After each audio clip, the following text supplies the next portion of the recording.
tells a tale the whole city knows. Rhythms in the shadows where the cold wind blows. Life's a gamble on these streets, anything goes. Boom bap echoes through the alleys at night. Soulful samples lift the darkness to light. Deep kicks pound like a heartbeat fight. These gritty vibes keep my story in sight. Graffiti on the walls paint the struggle. Hey guys, welcome to the vlog today. Today we're going to be doing a little work on the quad. I didn't do a video on it, but I did get my snowblade mounted. As you can see, I've used it already a few times. Works really nice, but one thing I realized is that here in Canada, when you're clearing snow, most times it's dark outside. And we don't really have a lot of street lights here because we live in a small town of like 200 people. But yeah, so I wanted to get some lights for that were brighter than what the factory ones were.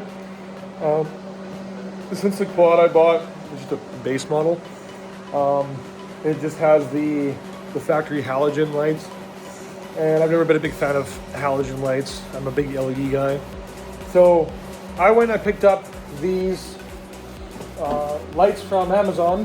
I looked at some reviews and I saw some guys that were talking about them, and they say they're pretty good. So these are them. So it's a big upgrade from just like the boring halogen lights you see on here. So yeah, I haven't picked up the brights yet.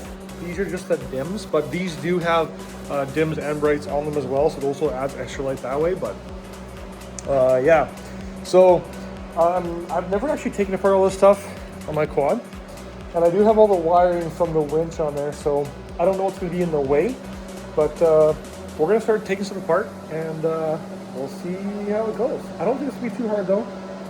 It shouldn't be. I've done way worse, so how bad could it be? So yeah, just taking a quick look. I honestly haven't looked at any instructions at all because I'm a generic blue collar man that doesn't look at instructions, and I just start taking things apart and I hope for the best.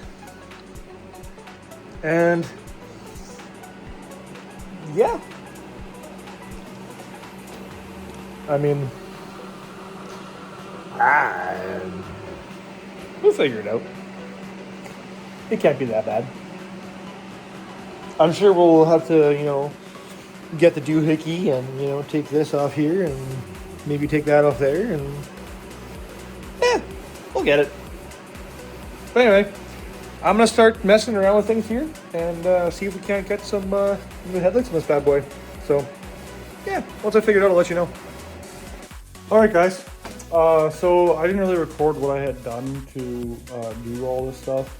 Really, I should have, because there's not really, there's a few decent ones, but most of the ones that I see online to do this are guys doing it on 1000s and stuff like that.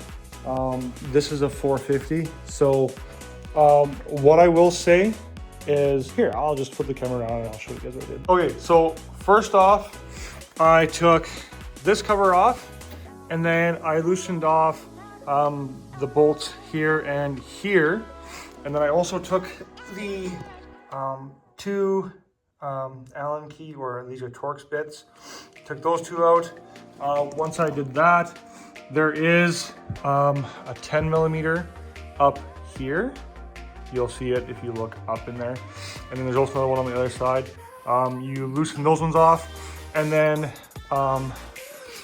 underneath this cover, I'll flip this up to show you guys. Underneath here, there is, you would take out that guy there, and you take out that guy there. Those are Torx. And then there's also one here and one there. So those are also Torx as well. And then this guy here. So this little area here would be 3, and then the 2 to hold the cables. Once you do that, you would pull the, get that closed. You actually pull this up a little bit, and then there's an Allen key up here and an Allen key around here. So you take those out. Now that allows you to take this bumper section off. But one thing you want to remember is behind the headlight on both sides, you're going to find a generic clip. So I can see if I can get a good enough light in here to show you. So it'll be a clip that's kind of like that one, but it goes into the bulb. So you would want to make sure you take those out before you completely disassemble this, because that way that whole section just pops out. Now I'll go to these instructions here that I was given. Show you guys some of this stuff. Yeah, so because I can't really get behind there now to show you, but when you take out the factory headlight, it's gonna have, I wonder if this has it here anywhere. No, it does not. So this is kind of what the back of your, the front bumper section looks like. It's gonna look like this, but you're not gonna have 3 springs on there yet. You're gonna have one spring that's over here, and over here and over here, there's actually gonna be a screw. So the inside would have a screw around, let's see if I can see it in the picture. I don't think you can, but it's around this area here that have a screw, so that screw comes out. And then there's a pin that sticks out going that way. So what you actually need to do is you kind of need to push, and again here it doesn't really show you how to do that, but you kind of push down to kind of bend the bumper to kind of get the top end to kind of come out, and then slides out. Now that is on one of the videos that's with the 1000. So that's kind of how I found that out, because I was like, what the heck is going on here? But yeah, try not to snap it, but you kind of got to bend it to be able to get the headlight out. Now, once you do that, inside the pack you have these 3 springs. You put those on, and they also come with new screws, and then you just screw the headlight back on. And then it's just a case of reassembling everything, putting everything back the same way that you had it. It's really not that hard. The only thing that I found is that there is, for your halo lights, there is an accessory power behind here, and it does come with a little tab to be able to slide in there. I have my switch for my winch on the same one, so I just have them, I put them together in the same one. But the issue I ran into, because you also have high beams on here, you don't just have your low beams, you also have high beams. So because of that, you also, there's a whole wiring harness that comes along with all this stuff and with all the instructions, which is really nice. But you have to plug it into your brights, and then so that it also powers the brights that are over here. The wires I found, I tried to run them in a way that I was going to be able to have extra wire. They put together the wrong wires when they did my wiring harness. So everything's really tight. Like even when I had my bumper out, I didn't have enough room to be able to put the one plug in the one side and then another one on the other side. I had to split everything apart.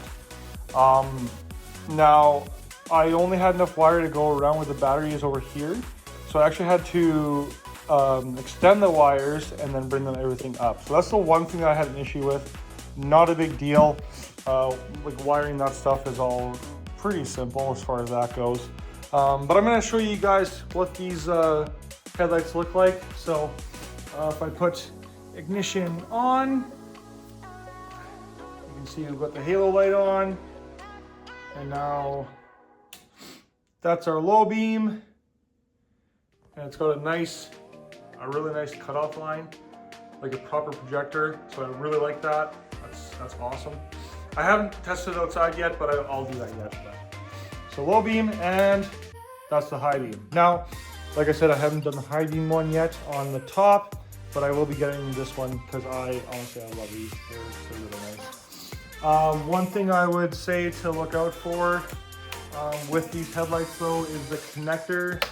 They're not, here, I'm gonna put this camera around so it's not so awkward holding this down. The connectors aren't too bad, but they're not great. And what I found when I put the plug going to the back of the headlight, I had an issue with one of the wires actually going loose, and then it had an improper connection, and then I had no brights on the one side. So the one thing I would say is that if you go and you plug these in and for some reason it's not working properly, on the back side of the connector there's a little cap that kind of comes off, and then you're able to pull the wires out, and there's little rubbers that are inside there. You might just have to do that and push the wires all the way through, put the rollers back in so that it holds properly, and then put that cap back on. If you've done that before, it's fairly simple. If you've never done that before, then it might be a pain in the butt, but it's really nothing that's really that hard, honestly. I did it on mine. It seems like everything is working now. We'll see. Like it might be different when we go out for rides or when I give the little bumps and everything. We'll see. I'm gonna test it all out yet. Hopefully sometime soon. It sounds like we're gonna be getting some snow soon, so I'll be able to test out. I did do the blade once. I did adjust it a little bit, so I was gonna be cutting a little lower, and it also went a little bit crooked on me. So I'm hoping I can test them all at the same time. If everything goes well, then I'll be testing that out and also my the other headlight as well, all at the same time. But we'll see what happens. But yeah, so actually I just see now I did not put things on correctly. You can actually see that mine. Oh no, that is correct. Never mind. I'm just seeing things. Don't listen to me. But yeah, so let me know what you guys think. Honestly, it wasn't that bad of an install. Like it took me an evening to do it, but that was also me just not really looking to see how to do it from online. I just kind of did it from my own knowledge, which is sometimes good, sometimes bad. Fun way to learn. But yeah, I personally, so far, without actually testing them outside, I personally love them. I think they look really good. And yeah, so let me know what you guys think. And for those of you that are kind of waiting for the walkthrough video of the car, we're up on car dollies. I purchased some here at the Princess Auto. I got the nice ones that are curved, so it's not going to be putting all these wonky flat spots on my slicks. But it also allows me to have the car still on the suspension properly while it's stored, and I can kind of roll around nicely, so that's really good. Kind of gives me a better way to have the quad in the garage. I don't have a terribly big garage, so this way at least I have something I can put the quad in the garage and then it's not trying to start in -40, because yeah. And for those of you in the States that are watching, that's in Celsius, not in Fahrenheit, so yeah. But I'll be doing a walkthrough video sometime soon. Just need to get some other stuff done first. It's been busy, work has been swamped, so I'll get to that soon.